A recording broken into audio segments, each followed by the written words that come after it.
गर्मियों के दिन थे। शाम के समय एक बतख झील के पास एक पेड़ के नीचे अपने अंडे देने के लिए एक अच्छी जगह ढूंढ रही थी। उसने वहां पर 5 अंडे दिए।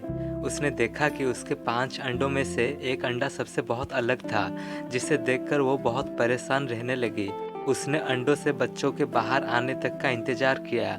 फिर एक सुबह उसके 4 अंडों में से उसके 4 नन्हे बच्चे बाहर आ गए। वो सभी बहुत सुंदर और प्यारे थे, लेकिन उसके 5वें अंडे से अभी तक बच्चा बाहर नहीं आया था। बतख ने कहा कि ये 5वें अंडे का बच्चा उसका सबसे सुंदर बच्चा होगा, तभी वो बाहर आने में इतना ज्यादा समय ले रहा है। एक सुबह वो 5वां अंडा भी फूट गया। उसमें से एक बदसूरत बतख का बच्चा निकला। बतख का ये बच्चा अपने बाकी के चारों भाई बहनों से बहुत बड़ा और बदसूरत था। ये देखकर बतख माँ बहुत उदास हो गई। उसे उम्मीद थी कि शायद कुछ ही दिनों के बाद वो बदसूरत बतख भी अपने भाई बहनों की तरह सुंदर हो जाएगा। कई दिन बीत जाने के बाद भी वो बतख बदसूरत ही रहा। बदसूरत होने की वजह से उसके सारे भाई बहन उसका मजाक भी उड़ाया करते थे और कोई भी उसके साथ नहीं खेलता था। वो बदसूरत बतख का बच्चा बहुत उदास रहने लगा।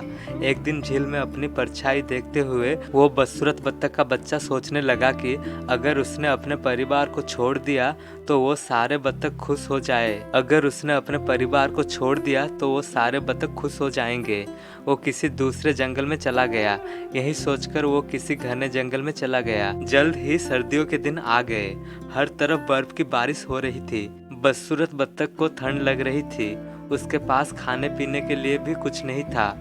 वहां से वो एक बत्तख के परिवार के पास गया। उन्होंने उसे भगा दिया। फिर वो एक मुर्गी के घर गया। मुर्गी ने भी उसे चोंच मारकर भगा दिया। उसी रास्ते में उसे एक कुत्ते ने देखा, लेकिन कुत्ता भी उसे छोड़कर चला गया।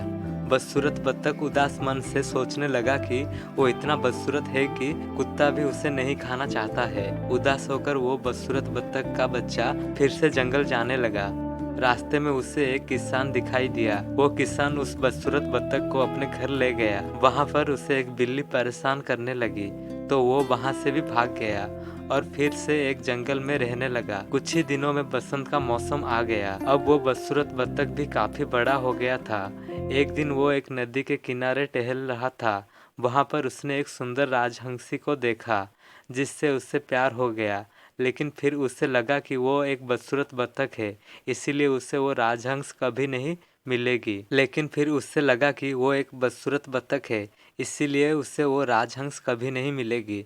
शर्म से उसने अपना सिर झुका दिया। तभी उसने नदी के पानी में अपनी परछाई देखी और वो हैरान हो गया।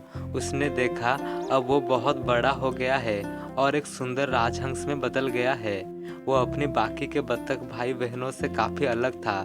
जल्द ही उस बदसूरत बतख ने राजहंस बन गया था। फिर वो राजहंस बतख उस राजहंसिनी से शादी कर ली और दोनों खुशी खुशी रहने लगे।